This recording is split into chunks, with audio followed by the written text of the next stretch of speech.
Hola, ¿cómo están? Espero que se encuentren muy bien. En esta ocasión, mi compañero y yo vamos a hablarles sobre la base de datos activa. ¿Qué pasaría si los sistemas informáticos que manejan tu finanza, tu salud o tu seguridad fueran tan pasivos como un cuaderno de notas? Ok, imagina un banco que no bloquea transacciones sospechosas, sino a que hasta un empleado las revisara manualmente. O un hospital que no alertara de un paro cardíaco, sino hasta horas después. En un mundo hiperconectado, donde los errores se multiplican a velocidad de clics, esto sería catastrófico. Y de aquí surge una pregunta: ¿cómo evitar que un simple error humano, un simple ataque o una emergencia inesperada desencadenen caos en sistemas vitales, sin depender de intervención manual constante? Ok, la respuesta está en la base de datos activa, quien surgieron en 1983 bajo el marco teórico propuesto por Matthias Morgenstern, quien transformó el concepto tradicional de la base de datos pasivas en sistemas dinámicos capaces de ejecutar acciones sin necesidad de intervención externa, es decir, intervención humana. Esta arquitectura se sustenta en un modelo EK: evento, condición y acción. Pero, ¿qué es este modelo EK? Es un marco que permite definir reglas reactivas para automatizar respuestas ante cambios o eventos específicos. Cada regla consta de 3 elementos: el evento, la condición y la acción. El evento es el detonante de la regla. Puede ser una operación SQL, un evento temporal, que quiere decir que esté asociado o esté relacionado al tiempo, o un evento externo, que esté definido por el usuario. La condición, que determine si la acción se ejecuta o no. Un ejemplo puede ser una base de datos, una consulta a una base de datos, que a ver si retorna algún resultado, o un procedimiento si devuelve true o false. Y la acción, que corresponde a la respuesta automática. Puede ser una ejecución de un programa externo o una transición a SQL, una consulta SQL. ¿Qué pasa? Esto es un modelo, esto está dado en un enunciado, y su parte práctica viene a ser algo llamado triggers o disparadores, que son la materialización de un modelo EK, es decir, en la parte práctica, que viene siendo las operaciones SQL en el caso de enunciado dado. Buenas tardes, mi nombre es Blas González y yo voy a hablar sobre las características y propiedades de las bases de datos activas, que son un tipo especial de base de datos que está diseñado no solamente para almacenar y consultar datos, sino también para reaccionar ante ciertos eventos. Una de sus principales características es la reactividad. Esto quiere decir que la base de datos puede detectar eventos como la inserción, modificación o eliminación de un dato y automáticamente ejecutar una acción sin necesidad de que un usuario intervenga. Por ejemplo, si se elimina un registro importante, la base de datos puede enviar una alerta o registrar ese evento. Esto es posible gracias al uso conocido de reglas como ECA, que significa evento, condición y acción. Estas reglas funcionan como pequeñas instrucciones. Primero ocurre un evento, luego se evalúa una condición y si se cumple, se ejecuta una acción. Por ejemplo, si se introduce un valor fuera de rango y ese valor no cumple con las reglas de validación, se bloquea la operación y se muestra un mensaje de error. Otra característica importante es la autonomía. Cuando estas reglas están configuradas, la base de datos puede actuar por sí sola. Esto nos permite automatizar tareas como mantener actualizado un inventario o evitar que se violen las políticas de un negocio sin necesidad de que un desarrollador esté pendiente de todo. También destaca su inteligencia embebida, ya que parte de la lógica del sistema se integra directamente dentro de la base de datos. Esto ayuda a que los procesos sean más consistentes, ya que se cumplen de manera automática y siempre de la misma manera. Además, estas bases de datos están totalmente integradas en el sistema de gestión de bases de datos. Esto quiere decir que no necesitan de herramientas externas para funcionar, ya que se apoyan en funciones del mismo sistema, como son los triggers o disparadores, que son los encargados de ejecutar las reglas activas. Otra propiedad clave es la mejora en la seguridad. Por ejemplo, puede monitorear accesos no autorizados o movimientos inusuales en tiempo real y actuar al momento para proteger la información. También ayuda a mantener la integridad de los datos, ya que evita operaciones incorrectas desde el principio. Esto hace que las aplicaciones que utilizan la base de datos dependan menos de validaciones externas, lo que reduce errores y simplifica el desarrollo. Y por último, estas bases de datos son modulares y escalables. Se pueden agregar o modificar reglas según cambien las necesidades del sistema o del negocio. Implementaciones prácticas. Las implementaciones clásicas de las reglas activas son internas a la base de datos. El gestor de reglas activas trabaja con un subsistema del sistema manejador de base de datos, implementando algunas de sus funciones. En su mayoría son para verificar la integridad de los datos o verificar la integridad relacional en las tablas. Los disparadores en este caso son generados por parte del sistema y no son visibles por parte del usuario. Hasta este momento quizás tengamos cierta duda en cuanto a diferencia entre un disparador o una regla activa. Muy bien, que no cunde el pánico, porque los disparadores son instrucciones automáticas que se ejecutan cuando sucede un evento específico dentro de la base de datos, como una inserción o una actualización. Se utilizan principalmente para resguardar la integridad de los datos, mientras que las reglas activas son condiciones que se evalúan constantemente en el entorno y se utilizan cuando se requiere una lógica de negocio dinámica o en sistemas más complejos. En resumen, los disparadores o triggers responden a eventos directos, mientras que las reglas activas son condiciones que se evalúan constantemente en el entorno y cuando se cumplen pueden desencadenar acciones más complejas.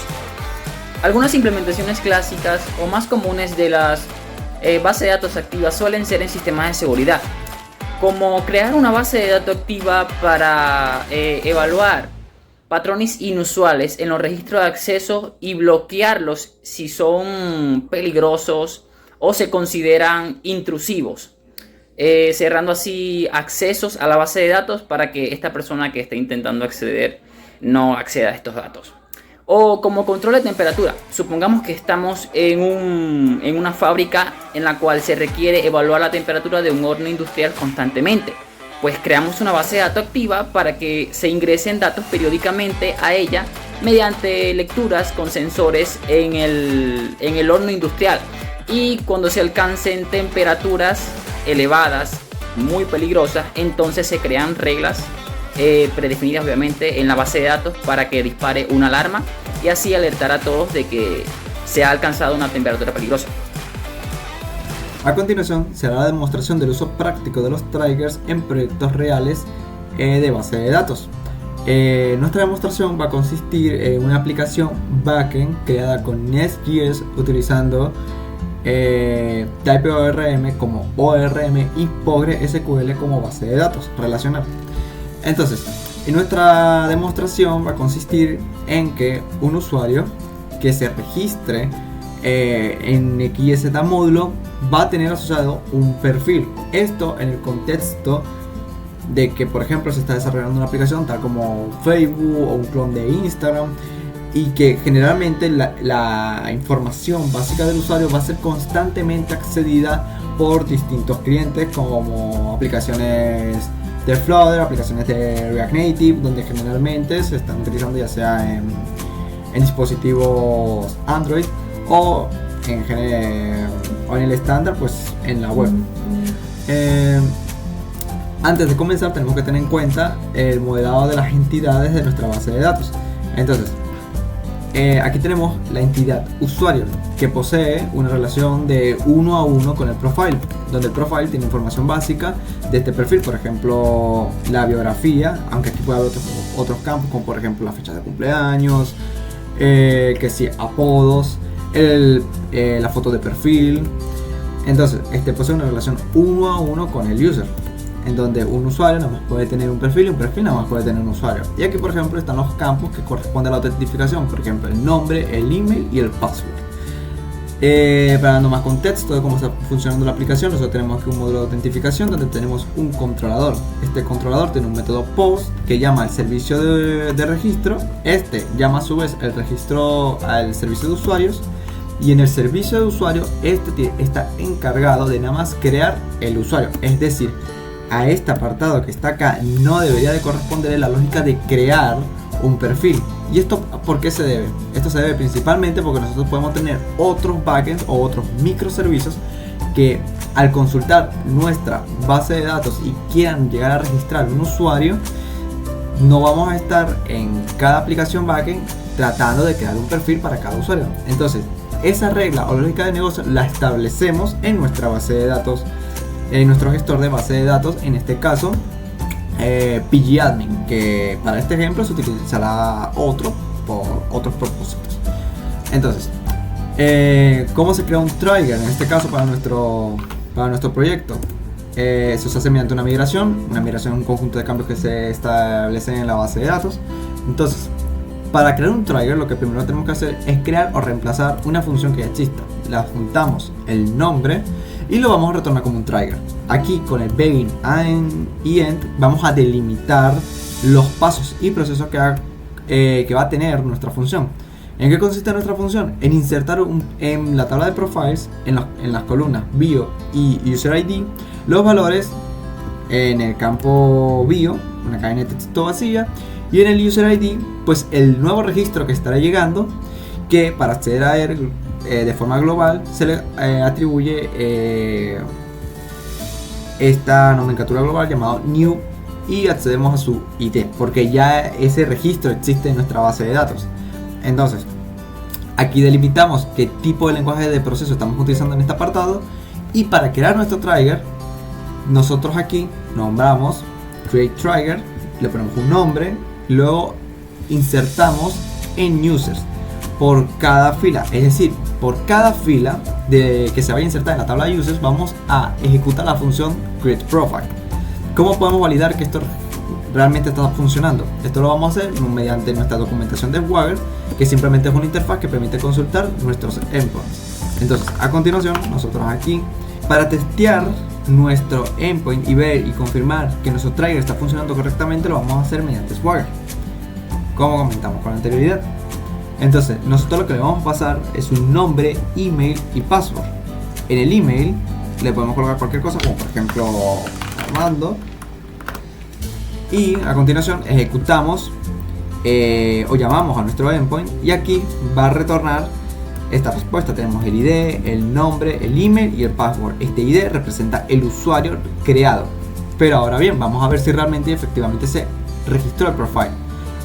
Aquí estamos en TDBox, que es un gestor de base de datos para MySQL, PostgreSQL, entre otros tipos de bases de datos tanto relacionales como no relacionales.